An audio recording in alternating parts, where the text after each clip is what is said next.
ఇవాళ ఆశ్చర్యం ఏమిటంటే 3 కాదు, మనం 30 తరగతులు చదివాం. కానీ ఏ చిన్న లెక్క చేయవలసి వచ్చినా, ఏది గుణించవలసి వచ్చినా, భాగారం చేయవలసి వచ్చినా, కలపవలసి వచ్చినా, తీసివేయవలసి వచ్చినా వెంటనే చెయ్యి జేబులోకి వెళ్ళిపోతుంది. అసలు జేబులోకి వెళ్ళక్కల్లా. మాకింకా జేబులు ఉంటాయి, మీకు ఎక్కడ ఉన్నాయి? హాయిగా 2 చేతుల్లో శ్రీ మహావిష్ణువుకి శంఖచక్రాల్లాగా ఎప్పుడూ 2 ఫోన్లు ఉంటూ ఉంటాయి హాయిగా. ఆయనైనా అప్పుడప్పుడు విసుగొచ్చి వెంకటేశ్వర స్వామి ఆ 2 పక్కన పెడతాడు, కానీ మనం పెట్టం. దేశం శుభ్రంగా 3 ఫోన్లు 6 సింబుల కింద వృద్ధి చెందుతోంది. ఇదివరకు మా చిన్నతనంలో మేము ఏదైనా వ్యాసాలు రాస్తే చివరిలో ఓ సామెత తప్పకుండా రాయాల్సి వచ్చేది, 3 పువ్వులు 6 కాయలని. పువ్వుకి 1 కాయ కాస్తుంది, అంతకంటే సాధారణంగా కాయదు. కానీ 3 పువ్వులు 6 కాయలైతే, కొన్ని ఉంటాయి వృక్షాలు లేకపోలే, కొన్ని తీగలు. 3 పువ్వులు 6 కాయలైతే మనం ఆశించిన దానికంటే ఎక్కువ ఫలితం వచ్చినట్లు లెక్క. అందుకని అదో సామెత చెప్పేవారు, దేశం 3 పువ్వులు 6 కాయలుగా అభివృద్ధి చెందాలంటే విద్యార్థులందరూ ఇలా ఉండాలని ఏదో చెప్పేవారు. ఇవాళ అంతకంటే ఎక్కువగా 3 ఫోన్లు 6 సిమ్ములుగా దేశం బ్రహ్మాండంగా అభివృద్ధి చెందుతోంది. ఇక ఇంతకంటే కావలసింది ఏమిటి? ఇదే కంప్యూటర్ యుగంలో, ఇదే సెల్ ఫోన్ యుగంలో మనం ఇంజనీరింగ్ విద్య పూర్తి చేసుకుని బయటకు వెడుతున్న సందర్భంగా ముందు నేర్చుకోవలసింది, యాంత్రికమైన ఆధునికమైన యుగంలో యంత్రం వాడకుండా మనిషి బతకడం సాధ్యమయ్యేది కాదు. ఖచ్చితంగా వాడాల్సిందే. నాకు ఉంది సెల్ ఫోన్, అందరికీ ఉంటుంది, తప్పదు. మన అవసరాలు ఇవాళ, దానివల్ల మన అవసరాలు పెరిగాయో మన అవసరం వల్ల అది పెరిగిందో తెలియదు, కానీ మొత్తం మీద పెరిగింది. అయితే మనకి, అందున భారతీయులకి, అందున తెలుగువారికి ఒకటి బాగా జీవితమంతా అలవాటైన విషయం ఏమిటంటే ఓవర్ యాక్షన్. బాగా అతి. ఇక ఇంత అతి చేయడంలో మన మించిన వాళ్ళు లేరు అసలు. ఒక రైల్లో ఒక 100 మంది కలిసి యాత్ర గడుతున్నారట, కాశీ యాత్ర అభియానం. సరే, వాళ్ళు కాలక్షేపానికి బాగుంటుందని ఒకటి, అక్కడ ఏమైనా వ్రతాలు నోములు చేయించడానికి పనికొస్తారు కదా అని ఓ పురోహితుల వారిని కూడా తీసుకెళ్ళారు. దారిలో ఆయన టికెట్ కూడా వీళ్ళే పెట్టుకుని తీసుకెళ్ళారు. దారిలో రైల్లో ఇంకా కాలక్షేపం ఏముంటుంది, కాశీ వరకు వెళ్ళాలి, కాశీ మజిలీ కథల్లో ఏమైనా నడవాలి కదా. ఆయన అన్నారు, కాసేపు ఏదో పురాణం చెప్పండి, రామాయణం ఏదో చెప్పండి అన్నారు. సరే, రామాయణంలో మళ్ళీ సుందరకాండ ప్రత్యేకం కదా, అందుకని ఆయన సుందరకాండ తీసుకుని ఏదో చెప్తున్నాడు. సరే, మిగిలిన వాళ్ళు కూడా పక్కకు వచ్చి వింటే పుణ్యం అమ్మ అని మొత్తం బాత్రూమ్ దగ్గర ఉన్న వాళ్ళ దగ్గర కూడా ఈయన భర్త దగ్గరకు వచ్చేసి వింటున్నారు. వింటుండగా అది మధ్యలో కాస్త ఆపాడు ఆయన. ఓ ముక్కుపడం ఒక పట్టు పట్టాక ఆయనకు ఒక సందేహం వచ్చింది. వీళ్ళు అడిగారు, ఏమండి గురువుగారు, ఇంతకీ హనుమంతుడు రామాయణం ఈయన భారతదేశంలోనే జరిగింది కదండి పూర్తిగా. రాముడు అంటే సరే అయోధ్య వాడు తెలుస్తూనే ఉంది, సీతాదేవిది మిథిలా నగరం. హనుమంతుడు ఎక్కడ వాడండి అని అడిగారు. అంటే ఆయన అన్నారు, గ్రంథం ప్రకారం చూస్తే కిష్కింధ అంటే తమిళనాడు, మనకి ఇప్పుడు లెక్క ప్రకారం కిష్కింధ అంటే తమిళనాడు. అందుకని అక్కడ వాడై ఉంటాడు. ఆ ప్రాంతం అప్పుడు దక్షిణ భారతదేశం అంతా ఒకటే, ప్రత్యేకించి తమిళనాడు ఆంధ్ర తెలంగాణ అనడానికి ఏం లేదు అక్కడ. దక్షిణ భారతం అంతా ఒకటే. అందుకే కృష్ణదేవరాయల్ని దక్షిణ భారత అధీశుడు అన్నాడు, కర్ణాటకాధీశ్వరుడు అన్నారు. దక్షిణ భారత సంగీతాన్ని కూడా కర్ణాటక సంగీతం అంటారు. అందుకని మరి ఏదో తమిళ వాళ్ళు ఏదో అయి ఉంటారా అన్నారు. అనేసరికి ఆ వెళుతున్న వాళ్ళలో కాస్త తమిళం మాతృభాషగా ఉన్నవాడు, తెలుగుదేశంలో స్థిరపడిన వాడు ఉన్నాడు. వాడు సంఖ్యలో గుర్తుకున్నాడు, హనుమంతుడు మావాడే హనుమంతుడు. గొప్పవాళ్ళందరూ మనవాళ్ళు అయిపోతే మనకు ఆనందం కదా. మనం గొప్పవాళ్ళం కాకపోయినా పర్వాలా, గొప్పవాళ్ళందరూ మనవాళ్ళు అయితే చాలు. గొప్పవాడు ఎవడన్నా మనవాడైతే వాడు మా మేనత్త కొడుకే అని బ్రహ్మాండంగా చెప్పుకుంటాం వాడి గురించి. అసలు వాడికి కూడా తెలియదు, ఆ చుట్టరికే మనకే తెలిసి వస్తుంది. అందుకే హనుమంతుడు మావాడే అన్నట్టు. వెంటనే ఉత్తరాది వాడికి ఒకటి కోపం వచ్చింది, అవన్నీ కుదరవు, మీరు వేషాలు అయ్యద్దు. రామ్ హమ్కా హై, సీత హమ్కా హై, హనుమాన్ భీ హమ్కా హై. మొత్తం అంతా అయోధ్యే. రాముడు సీత ఎక్కడుంటే హనుమంతుడు అక్కడే ఉంటాడు. అందుకని హనుమంతుడు మావాడే అన్నట్టు. ఇంతట్లో అక్కడ ఒక ముస్లిం ఉన్నాడు, ఒక ఆయన పాప యాత్రలో వచ్చాడు. ఆయన కూడా పాపం మత సామరస్యం ఉంది, మాకు కాశీ మక్క కాబా అన్నీ ఒకటేనండి, నేను వస్తాను. వచ్చాడు. తర్వాత పక్క ప్రయాణికుడు కావచ్చు, దానికి ఉంది. వచ్చి ఆయన అన్నట్ట, మీరందరి వాదంలో తప్పే, హనుమంతుడు తమిళం వాడు కాదు, హనుమంతుడు ఉత్తరాది వాడు కాదు, హనుమంతుడు ముసల్మాన్ అన్నట్టు. నీ ఇల్లు బంగారంగా, హనుమంతుడిని కూడా మాకు మిగలనివా, హనుమంతుడు కూడా ముస్లిం అంటే ఇంకా నయం, ఉగ్రవాదుల్లో ఒకడన్నావు కాదు, చచ్చిపోయేవాళ్ళం అన్యాయంగా. హనుమంతుడు కూడా ముసల్మాన్ ఎలా అవుతాడంటే మీరు అలా కదా, మీరు పేరు చూసి మాట్లాడాలి. మాలో పేర్లు ఎలా ఉంటాయి? ముసల్మాన్, సులేమాన్, జలేమాన్, వైసా హై హనుమాన్ అన్నాడు. ఇంతమంది ఇలా మాట్లాడుకుంటూ ఉంటే మన తెలుగువాడు ఒకడున్నాడు, మీరందరి వాదనలో తప్పే, హనుమంతుడు ముస్లిం కాదు, హిందీ వాడు కాదు, ఆ తమిళం వాడు కాదు, ఖచ్చితంగా 16 అణాల తెలుగువాడే అన్నాడు. నువ్వెలా చెప్తావయ్యా ఆ విషయం అంటే, తనది కాని పనిని నెత్తి మీద వేసుకుని అవతల వాళ్ళ రూపాయి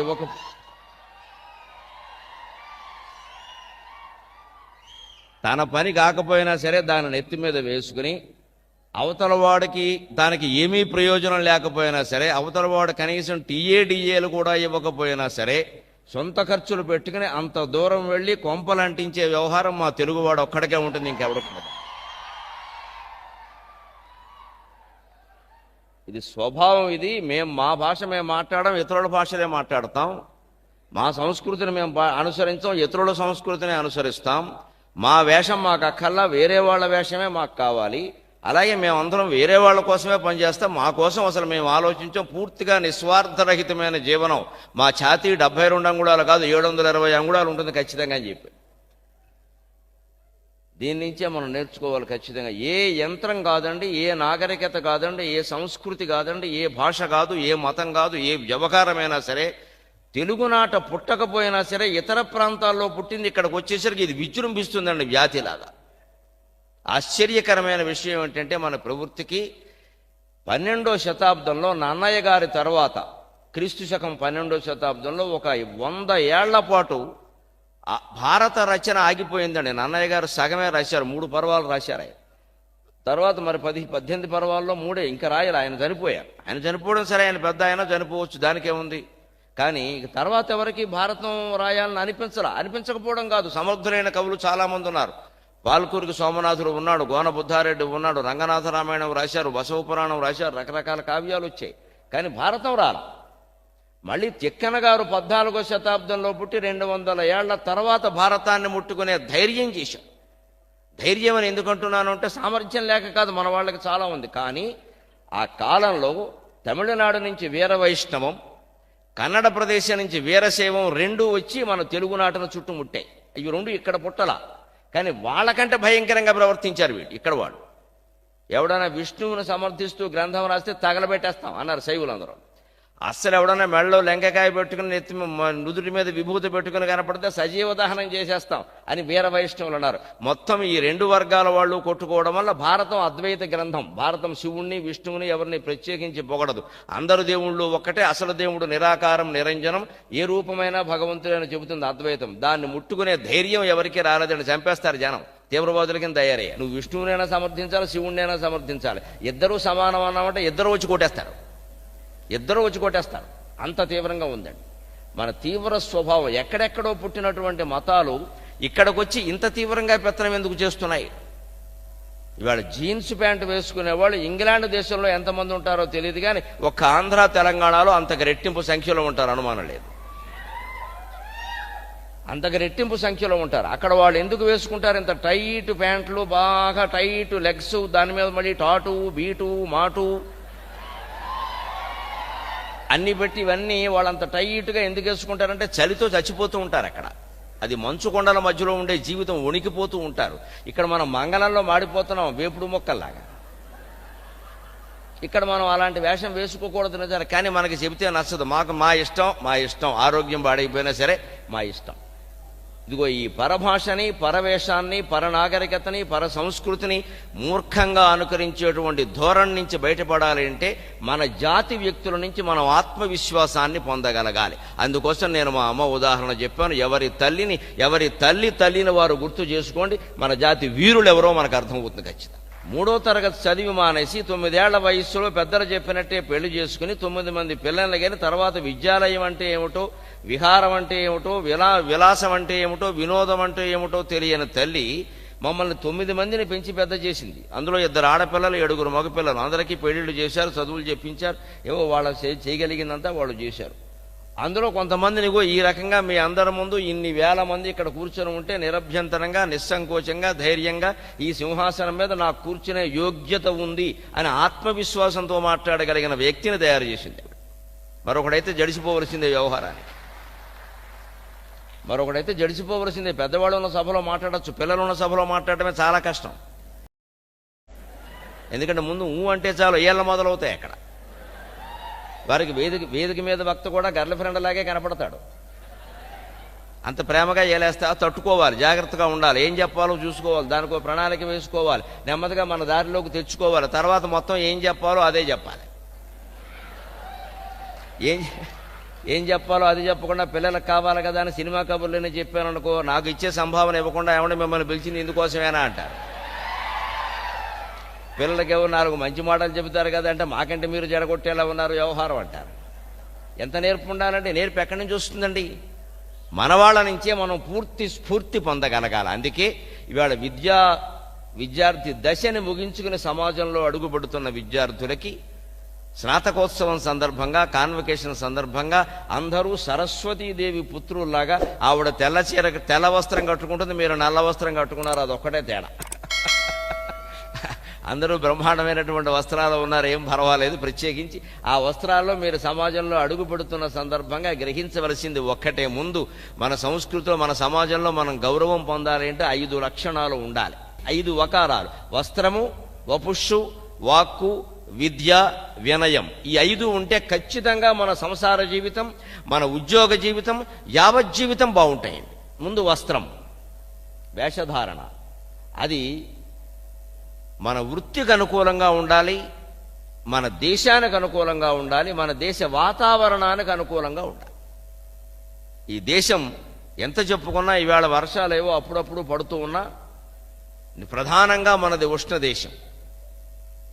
ఇక్కడ 50 డిగ్రీలు 52 డిగ్రీలు కూడా హైదరాబాదులో మనం చూశాం. పైగా అది ఫారెన్ హీట్ కాదు, సొంత హీటే, సెల్సియస్.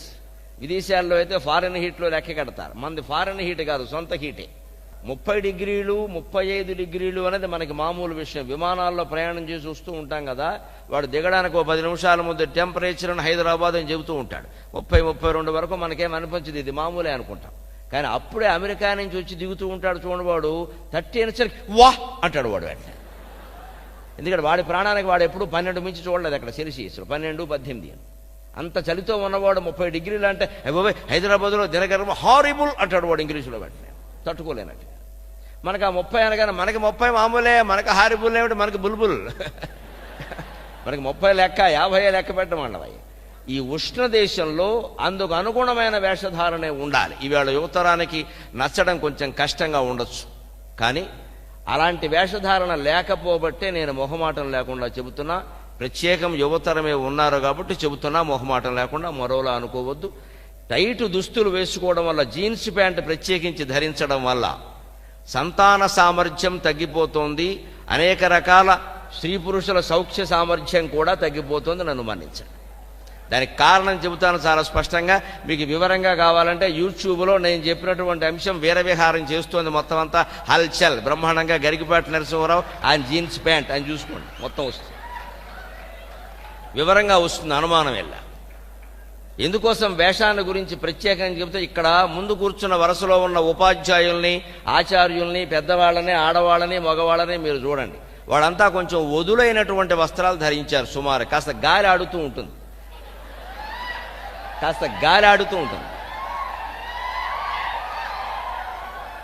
దానివల్ల మన దేశంలో పూర్వకాలం వేదాలు చదివిన బ్రాహ్మణుల దగ్గర నుంచి వ్యవసాయం చేసుకునేటువంటి రైతులు, కూలివాళ్ల వరకు పంచెలే ధరించారు. పంచె కట్టుకుంటే శుభ్రంగా గాలి ఎడాపెడా ఆడుతూ ఉంటుంది, అనుమానం ఏమీ లేదు.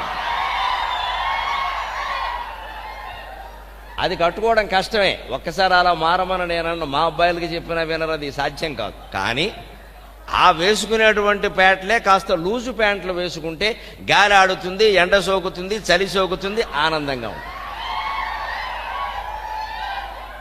దానికి ఉపాయం ఏమిటి అంటే, ఇక్కడ ఉన్నటువంటి అమ్మాయిలందరూ కూడా లూజు ప్యాంట్లు వేసుకున్న అబ్బాయిలనే మేము పెళ్లి చేసుకుంటాం అని నియమం పెట్టుకుంటే వెంటనే మారిపోతారు, అనుమానం వెళ్ళ. తల్లి తండ్రి చెప్పినా వినరు, దేవుడు దిగొచ్చి చెప్పినా వినరు, కానీ గర్ల్ ఫ్రెండ్ చెబితే వెంటనే వింటారు మన వాళ్ళు. దానికేముంది, మనకి వినడం కావాలి. ఎవరు చెబితే ఏముందమ్మా, విషయం మంచిదైనప్పుడు. అందుకని ముందు ఆ వేషంలో మార్పు రావాలని నేను ఇదివరకు ఎక్కడా ఉపన్యాసాల్లో అంత ప్రత్యేకించి ఈ విషయాన్ని నొక్కి చెప్పలా. కానీ ఇటీవల పతంజలి యోగశాస్త్రం చదివితే, ఒక ఆయుర్వేద గ్రంథం చదివితే, మణిద్వీపము అని అమ్మవారి యొక్క నివాస స్థానాన్ని వర్ణించే గ్రంథం జమ్మలమడక సూర్యనారాయణ శాస్త్రి గారని మైసూరు ఆస్థానంలో దివాన్గా పనిచేశాడు. ఆయన మహానుభావుడు, గొప్ప సంస్కృత పండితుడు. ఆయన మణిద్వీపం అనే గ్రంథం అనేక రకాల ఆచార వ్యవహారాల మీద పరిశోధనాత్మకంగా రచించాడు. దాన్ని చదివితే నాకు అర్థమైనటువంటి విషయం చెబుతున్నా. సంతానోత్పత్తికి లైంగిక సామర్థ్యానికి సంబంధించినటువంటి కణములన్నీ పురుషుని శరీరంలో తయారవుతాయి. ప్రత్యేకంగా ప్రతి మనిషికి సప్తధాతువులు ఉంటాయి. చర్మం ఒకటి, రక్తం ఒకటి, రక్తం గడ్డగట్టి మాంసం అవుతుంది, అది మూడోది. మాంసం కరిగి కొంచెం పైన తెల్లగా పేరుకుని కొవ్వు అవుతుంది, మేధస్సు అంటారు, అది నాలుగవది. అది మళ్ళీ కాస్త గట్టిపడి ఎముక అవుతుంది, అది ఐదవది. ఆ ఎముక మధ్యలో మజ్జ అంటారు, మూలగా అంటారు, మధ్యలో సన్నటి ద్రవంలా ఇలాగా ఆ ఎముక రంధ్రంలో ఉంటుంది మధ్యది. అది చాలా శక్తివంతమైంది. 6. ఈ 6 స్త్రీ పురుషులిద్దరిలో సమానంగా ఉంటాయి, ఇందులో ఏమీ తేడా. 7వ ధాతువు దగ్గరికి వచ్చేసరికి ఈ మజ్జ అనే అపూర్వమైన శక్తివంతమైన పదార్థం పురుషులలో సంతానోత్పత్తికి కారణమైనటువంటి రేతస్సుగా మారుతోంది. నేను అంతకంటే వేరే పదాలు వాడితే బాగుండదు, అర్థం చేసుకోండి దయచేసి. అది రేతస్సుగా మారుతోంది. అదే స్త్రీలలోకి వచ్చేసరికి అది రక్తంలో కలిసిపోతోంది. కానీ అది వృధా కావట్లా. అపూర్వంగా స్త్రీలలో తర్వాత గర్భం ధరించగానే పిల్లలకి జీవితాంతం పోషక పదార్థంలా ఉపయోగింపగలిగిన తల్లి పాలు అక్కడి నుంచి తయారవుతున్నాయమ్మా. అంత శక్తివంతమైనది తల్లి పాలు. పురుషులలో ఏది సంతానోత్పత్తికి కారణం అవుతుందో స్త్రీలలో తల్లి పాలకు కారణం అదే అవుతోంది. అంటే పురుషుడు సంతానాన్ని పుట్టించడానికి కేవల కారణం అయితే వాడి పోషణకి మొత్తం స్త్రీ బాధ్యత వహించినట్టయింది. భగవంతుడు స్త్రీ పురుషుల మధ్యలో భేదం చూపించలేదు, అంతా ఒక్కటే అని చెప్పాడు ఆయన. ఖచ్చితంగా శక్తి మారణం అంతే లెక్క.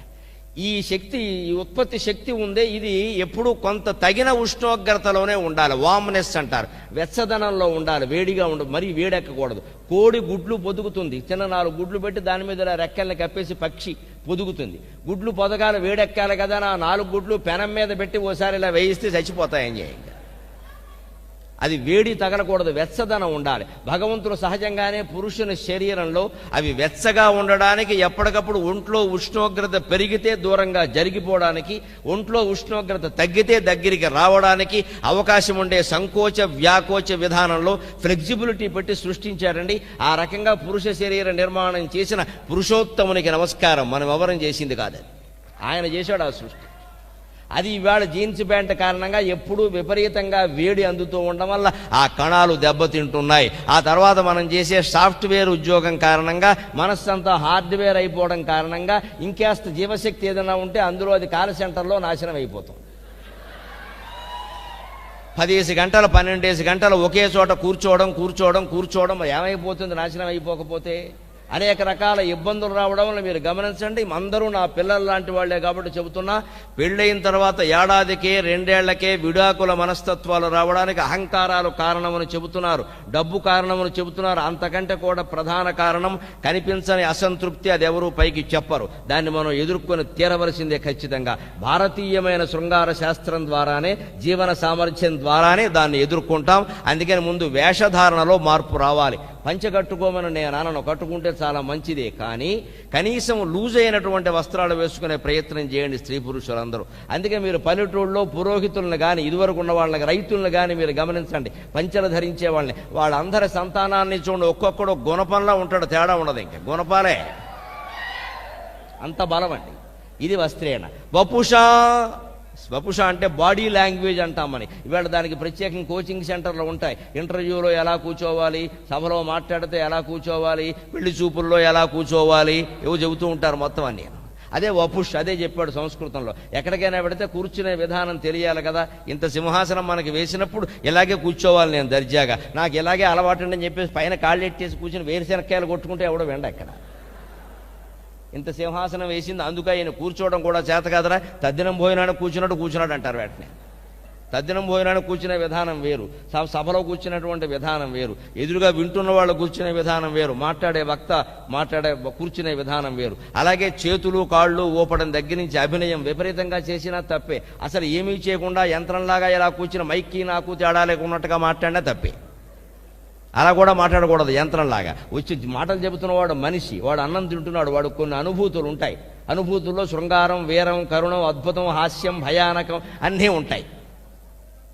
ఆ అనుభూతులకు తగినట్టే మనిషి మనస్సు, ఆ స్పందన వాచికాభినయం మాటల్లో కనపడాలి ఖచ్చితంగా. అది రసమయమైన జీవనం కింద లెక్క. ఏమీ లేకుండా ఆయన కరుణ రసమైన, అద్భుతమైన, శృంగారమైన, వీరమైన ఒకటే ముద్దబ్బాయిలా మాట్లాడుతున్నా అంటే మాట్లాడడం చేత కాదనమాట. పద్యం చదువుతుంటేనే, శ్లోకం చదువుతుంటేనే అందులో ఉండే రసం ఉత్పన్నం కావాలి, తెలియాలి. ఆ చదువుతున్న దాంట్లో వీరరసం ఉంది, కరుణరసం ఉంది, అద్భుత రసం ఉంది, లేదా చమత్కారం ఉంది అని తెలియాలి వెంటనే. అలా దాన్ని చదివే విధానమేది. అలా కూర్చునే విధానం, అభినయం చేసే విధానమే వపుష్షు. ఇది జీవితంలో ఎంత ఉపయోగపడుతుంటే రేపొద్దున మీరంతా ఇంటర్వ్యూలకు వెడతారు, పెద్ద పెద్ద వాళ్ళు ఎవరో పిలుస్తారు, మీరు కాలిమి కాలేసి కూర్చోకూడదు. నా ఇష్టం, నేను ఇలా ఉంటా, నేను వాడేమి నా దగ్గర మ్యాటర్ ఉంది, విజ్ఞానం ఉంది, ఉద్యోగం ఉంది, వాడు ఎలా ఉంటే నాకే, నేను కాలిమి కూర్చుంటే కాలేసుకుంటే వాడు ఉద్యోగం ఇవ్వకూడదా? ఎంతైనా ఉద్యోగం ఇచ్చేవాడు కాస్త వినయాన్ని ఆశిస్తాడు. అందుకే మూడో మాట తర్వాత చెప్తున్నాడు, వస్త్రేణ వపుష వాచ విద్యయ వినయేనచ. వినయం కూడా అవసరమే. వంగి ఉండవలసిన చోట వంగాలి, తల ఎత్తవలసిన చోట ఎత్తాలి. చాలామందికి మీకు ఆ సంప్రదాయం తెలియదు కాబట్టి తెలియకపోవచ్చు, కానీ వైదిక సంప్రదాయంలో ఓ మాట ఉంటుంది. ఋగ్వేదం, యజుర్వేదం, సామవేదం మూడు చదివితే తల ఉంచుకుని చదవాలట కొంచెం ఓ మాదిరిగా. అధర్వణ వేదం చదివితే తల ఎత్తుకుని చదవాలట. వేదంలోనే చెబుతారు ఆ విషయం. అధర్వణ వేదం చదివితే తల ఎత్తుకుని చదవాలి, దించద్దంటారు. ఎందుకంటే దానికి ప్రధానంగా ప్రచారం చేసిన మహర్షి అంగిరస మహర్షి. ఆయన ఆ తల ఎత్తుకునేటువంటి విధానంతో చాలా ధైర్యంగా దాంట్లో ఉండే గొప్ప విషయాలన్నీ చెప్పి శిష్యులకు ఆదేశం చేసేట. అధర్వణ వేదం ఎవరు చదివినా సరే ఎదుటివాడి ముందు తల వంచొద్దు, ఇలాగే తల ఎత్తి చదవాలి. తల వంచితే వేదానికి అవమానం అన్నట్ట. 4 వేదాల్లోనే ఇంత తేడా ఉన్నప్పుడు జీవితంలో ఎంత తేడా ఉంటుందండి? వంచవలసిన చోట తల వంచాలి, మనం వంగవలసిన చోట వంగాలి, ఎదుటివాడిని వంచవలసిన చోట వంచాలి, తప్పదు కదా. అలా ఉంటుంది. వేలు వంగితే గాని వెన్నైనా రాదంటారు సామెత. వెన్న చాలా మెత్తగా ఉంటుందండి. గిన్నెలో పోసి వెన్న తినేవాళ్ళు కదా, పూర్వం తినేవాళ్ళు. ఇప్పుడు ఎవరు తిన్నారు? లేదుగా బటర్ అని తినడం మానేశారు. అది కూడా మనకి తెలియదు ఎలా స్వచ్ఛమైన వెన్న ఎక్కడ దొరుకుతుంది. ఆ వెన్న ఇంత గిన్నెలో ఉన్నప్పుడు వెన్న తీసినప్పుడు ఇలా చేత్తో తీస్తే రాదు. అందుకని ఈ వేలండి, చూపుడు వేలు సరిగ్గా ఇలా ముడిచి పెడతారు, దాన్ని ఇలా మడుస్తారు, కొడవలు ఉంచినట్టుగా ఉంచుతారు. ఇలా ఉంచి దాంతో తీస్తారు, సరిగ్గా వచ్చేస్తుంది. 100 గ్రాముల వెన్న వచ్చేస్తుంది దానికి. అప్పుడు తింటారు. వెన్న ఎంత మెత్తగా ఉన్నా దాన్ని తీయాలంటే ఈ వేలు వంగాల్సిందే. అంచేత అవతల వాళ్ళు నీకంటే తక్కువ ఎక్కువ అనవసరం. నువ్వు గౌరవించదగినటువంటి వ్యక్తులు అయినప్పుడు ఖచ్చితంగా నువ్వు వంగవలసిందే. నేను వంగను అంటే ఆ వేలు ఎక్కడికి తెగిపోతుంది, మనకి ఉద్యోగం రాదు. అందుకని యజమాని ఇస్తున్నాడు, ఆయన కొన్ని వేలు లక్షల జీతం ఇస్తున్నాడు. ఆయన వస్తే లేచి నిలబడాలి, నమస్కారం అనాలి. మీ వల్ల మేము బతుకుతున్నాం అన్నట్టే ఉండాలి తప్ప నాకేమిటండి నేను ఉండను, మన దగ్గర వాడికి అవసరం ఉంది, మన దగ్గర మ్యాటర్ ఉంది అని మిస్టర్ పెర్ఫెక్ట్లో అలా మాట్లాడకూడదు. ప్రభాస్ మాట్లాడేటి వాడు అంటాడు, బాబా నా దగ్గర మ్యాటర్ ఉంది, వాడికి అవతలవాడికి అవసరం ఉంది, నేను ఎందుకు వంగుతా, నేను వంగను అంటాడు. అందుకే ప్రేమించిన కాజల్ని వదిలేసి వాడు తాప్సీని పట్టుకున్నాడు. వీళ్ళు ఇంటర్వెల్ కంటే ముందు కాజల్ కూడాబడి నీ కోసం అన్నీ వదిలేస్తా, కుక్క పిల్లలను కూడా వదిలేస్తా, మా అమ్మ ఉండే గది నీకు ఇచ్చేస్తా, నీ కోసం అన్నీ త్యాగం చేస్తా, నీ కోసం మాంసాహారం కూడా అలవాటు చేసుకుంటా. ఇన్నంటే వాడికి అది నచ్చల. నా కోసం ఎవరు ఏమి వదలడం నాకు ఇష్టం ఉండదని ఏదో మాట్లాడాడు అక్కడ. తర్వాత ఒక 6 లక్షల మందిలో కంప్యూటర్లో నొక్కి ఆ పెప్సీని పట్టుకున్నాడు వెళ్ళి అక్కడ. దొక్కిన తర్వాత 1 గంటలో అర్థమైపోయింది మనకు. 150 క్షవరం అయ్యాక వాడికి అర్థమైంది. మళ్ళీ వచ్చి కాజల్ దగ్గరికి వచ్చాడు చేసినట్టు. ఏం చేస్తాడు?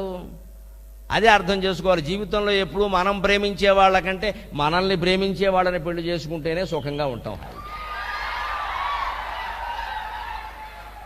మనం ప్రేమించేవాళ్ళు మనల్ని ప్రేమిస్తారని ఏం లేదు, ఊరికే నటించచ్చు కూడా. ఇష్టం లేదు వాళ్ళకి, బలవంతంగా ఎలా ప్రేమిస్తారు, ఎలా జరుగుతుంది? మనం వాళ్ళకు కూడా ఎంత పడినా వాళ్ళకు ఉపయోగం లేదు. ఒకవేళ బలవంతానికి ఏదో మొహమాట పడి డబ్బు ఉందనో, పెద్దవాళ్ళు ఒత్తిడి చేశారనో ఏదో రకంగా చేసుకున్నా ఆ ఇష్టం కనపడుతూనే ఉంటుంది. అంతకంటే మనల్ని ఎవరు ప్రేమిస్తున్నారో వాళ్ళ మీద మనం ఇష్టం పెంచుకోగలిగితే మన జీవితం ఎంత బాగుంటుందండి. సమాజంలోకి వెళ్ళి వివాహం చేసుకోపోయి భారత జాతికి వారసులు కాబోతున్న మీకు ఇది కూడా సందేశమే. మనం ప్రేమించే వాళ్ళకంటే మనల్ని ప్రేమించే వాళ్ళతోనే జీవితం చాలా బాగుంటుంది. వాళ్ళ ఎందు మనకి ఇష్టం అంత లేకపోయినా పర్వాలా, కల్పించుకోవచ్చు. ఇష్టం అంటే మనస్సులో ఏర్పడుతుంది, కల్పించుకోవచ్చు, దానికే ఉంది. మన మనస్సును మార్చుకోవడం మన చేతుల్లో ఉంది. ప్రపంచంలో ఎవరిని మార్చాలన్నా మన చేతుల్లో లేదు, కానీ అటువంటి ప్రయత్నం చేయాలి. అందుకే వస్త్రేణ వపుష వాచ విద్యయ వినయేనచ. వినయం ముఖ్యమంటేనే మధ్యలో వాచ, వాక్కు అన్నాడండి. మాట్లాడే తీరు, వినయంగా ఉండమన్నాం కదా అని అన్నిటికీ అతి వినయం ప్రదర్శించడం కాదు, మాట్లాడే తీరు చాలా ముఖ్యం. గంభీరంగా మాట్లాడే చోట మాట్లాడాలి, వినయంగా ఉండే చోట ఉండాలి.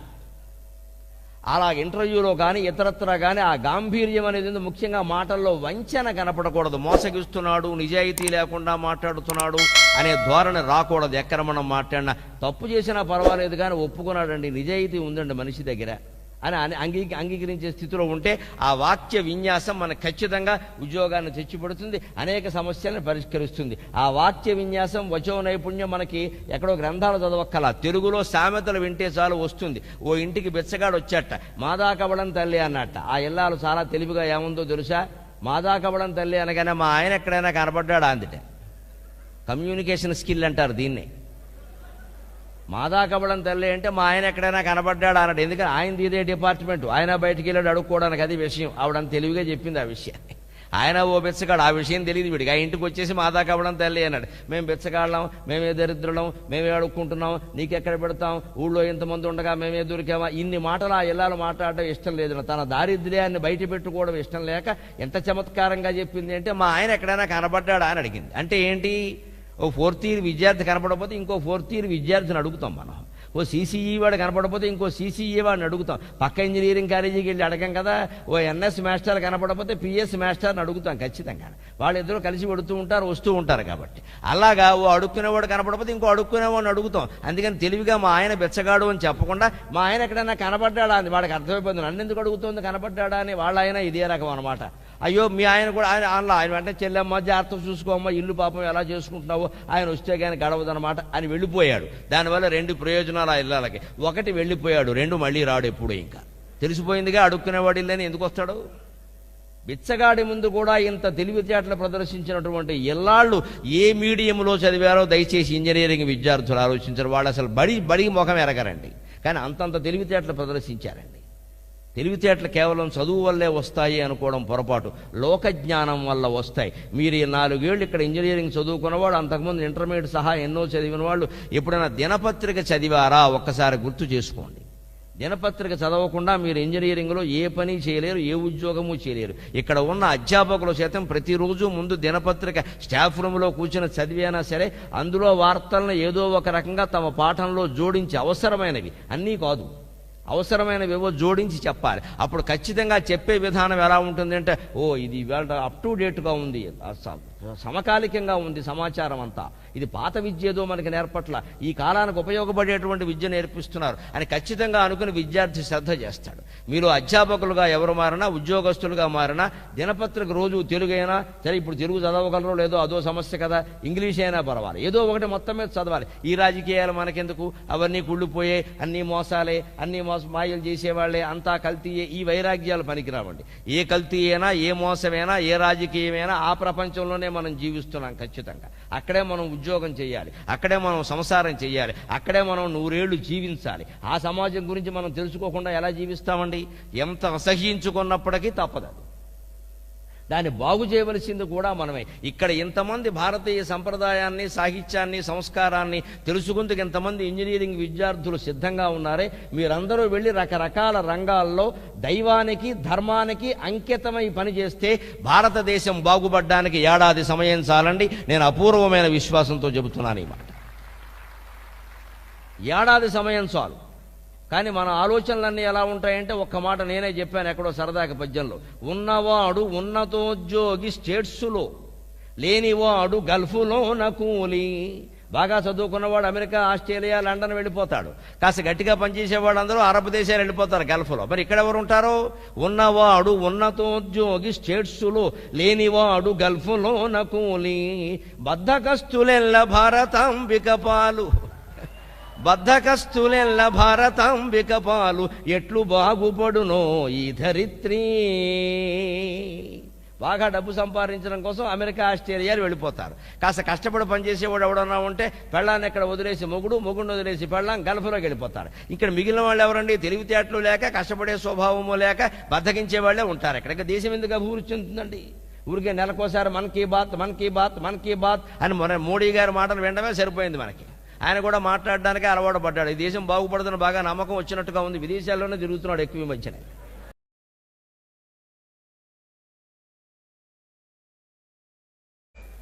ఇక అనవసరం, వీటికంటే అవే బాగుపడతాయని నమ్మకం వచ్చింది ఆయనకి.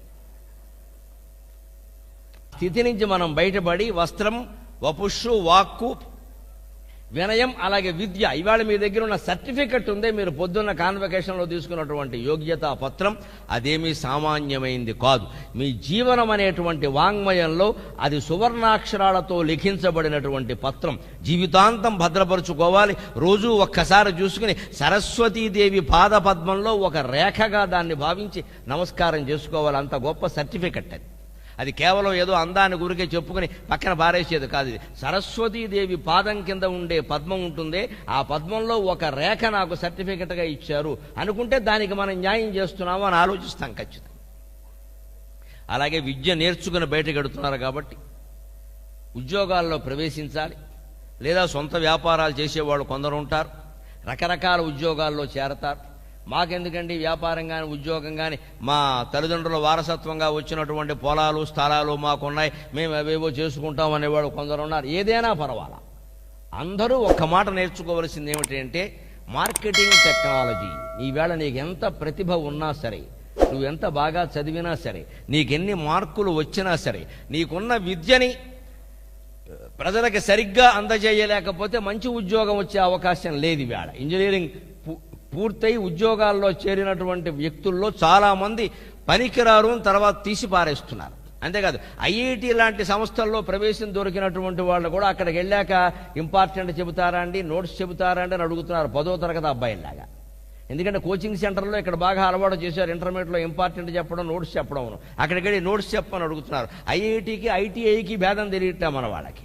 ఐఐటీలో ఉన్నవాడు సొంతంగా ఆలోచన చేయాలి. ఇంపార్టెంట్ చెప్పడం ఏంటి, నోట్స్ చెప్పడం ఏంటి, సొంత ప్రతిభ ఉండాలి, సొంతంగా ఆలోచన చేయాలి. మన బుద్ధికి మనమే మెరుగు పెట్టుకోవాలి.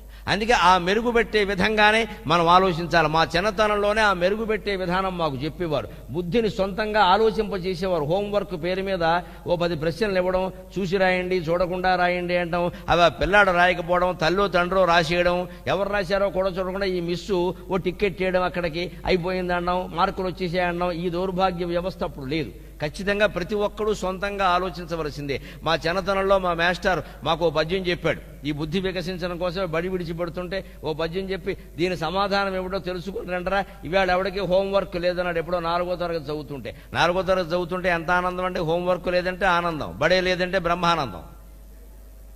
అందుకని మేము కూడా యా అని అరిచాము. ఓసారి ఓ పద్యం చెప్పాడు ఆయన, చిన్న పద్యం. తోక వెనకాల నుండును, తోక వెనకాల నుండును, టీ కప్పున నుండు, మండు టెండల నుండును, మోకాలు ముందు నుండును, ఆకాశము పైన నుండును, అద్దిరభన్న. ఒక వస్తువు ఉందిరా, అది ఎక్కడుంటుందో చెబుతున్నా, ఆ వస్తువు ఏమిటో మీరు చెప్పాలి. ఇది ఆయన పెట్టిన పరీక్ష. తోక వెనకాల నుండును, తోకకి వెనకాల ఉంటుందట. టీ కప్పున నుండు, టీ కప్పులో కూడా అదే ఉంటుందట. మండు టెండల నుండు, మండే ఎండల్లో కూడా అదే ఉంటుందట. మోకాలు ముందు నుండును, మోకాలికి ముందు భాగంలో అదే ఉంటుందట. ఆకాశము పైన నుండు, ఆకాశానికి పై భాగంలో ఉంటుందట. ఏమిటా వస్తువు? ఆకాశానికి పైన, మోకాలికి ముందా, తోక్కేమో వెనకాల, టీ కప్పులో కూడా ఉంటుందా, మండే ఎండల్లో కూడా ఉంటుందా, ఏముంటుంది ఏమో తెలియలా. పద్యం మాత్రం నోటుకొచ్చింది 4 సార్లు అనుకోవడం వల్ల. మేము ఇంటికెడుతూ కానుకున్నాం, తోక వెనకాల నుండును, తోక వెనకాల నుండును అనగానే పక్కవాడు టీ కప్పున నుండు, మండు టెండల నుండు, 2వ పాదం వాడు కంఠస్థం చేశాడు. ఇలా 4 పాదాల కంఠస్థం చేస్తే పద్యం నోటుకొచ్చింది. అలాగే ఆలోచిస్తూ ఆలోచిస్తూ ఆలోచిస్తూ ఆలోచిస్తూ ఉన్నాం. కొందరికి తోచింది, కొందరికి తోసలా. కానీ మర్నాడు ఇంటికి వచ్చేసరికి, నేను ఇంటికి వెళ్ళిన తర్వాత అది మనసులో పట్టేసి బాగా అద్దెరభన్నా అద్దెరభన్నా అని, చాలా గొప్ప పద్యంరా, దీని అర్థం మీకు తెలియపోతే మీ ఇంట్లో తెలుసుకోండి అనేవాడే. నేను ఇంటికి వెళ్ళిన తర్వాత అన్నం తింటున్నా అదే, ఆటలాడుతున్నా అదే, స్నానం చేస్తున్నా అదే. తోక వెనకాల నుండును, టీ కప్పున నుండు, మండు టెండల నుండును, మోకాలు వెనక నుండును, ఆకాశము పైన నుండును, అద్దెరభన్నా అని ఇలాగే అనుకుంటుంటే మా అమ్మకు అనుమానం వచ్చింది. ఏమిట్రా అన్నం తినడం మానేసి ఆలోచిస్తున్నాం అంటే, మాస్టర్ పద్యం ఇచ్చారమ్మా, అర్థం తెలియట్లేదన్న. నాకు చెప్పరా, నేను చెబుతాను. అది నేను చెప్పలా. ఎందుకంటే అప్పుడు నేను 4వ తరగతి, ఆవిడ 3వ తరగతి, మనకంటే జూనియర్. జూనియర్ అంటే ర్యాగింగ్ చేయాలి, ఏడిపించాలి, అంతేగాని అర్థం అడగడం ఏంటి? జూనియర్ దగ్గర అర్థం తెలుసుకుంటే నా పరువు ఏం కావాలి వేళ అని నేను చెప్పనన్న. మరి మా అమ్మకి అహంకారం లేదు. నాకు చెప్పనంటావా కుంక అని తిట్టలేదు ఆవిడ. పోన్లేరా నాకు తెలియకపోతే మీ నాన్నగారిని అడుగుతాను నాయన, అన్నం తినడం మానేసి ఆలోచిస్తున్నావు, అది నా బాధరా, నువ్వు 2 ముద్దలు తింటే నాకు ఆనందం కదా. ఆ మాట నాకు మనస్సులో ఇప్పటికి ఉందండి.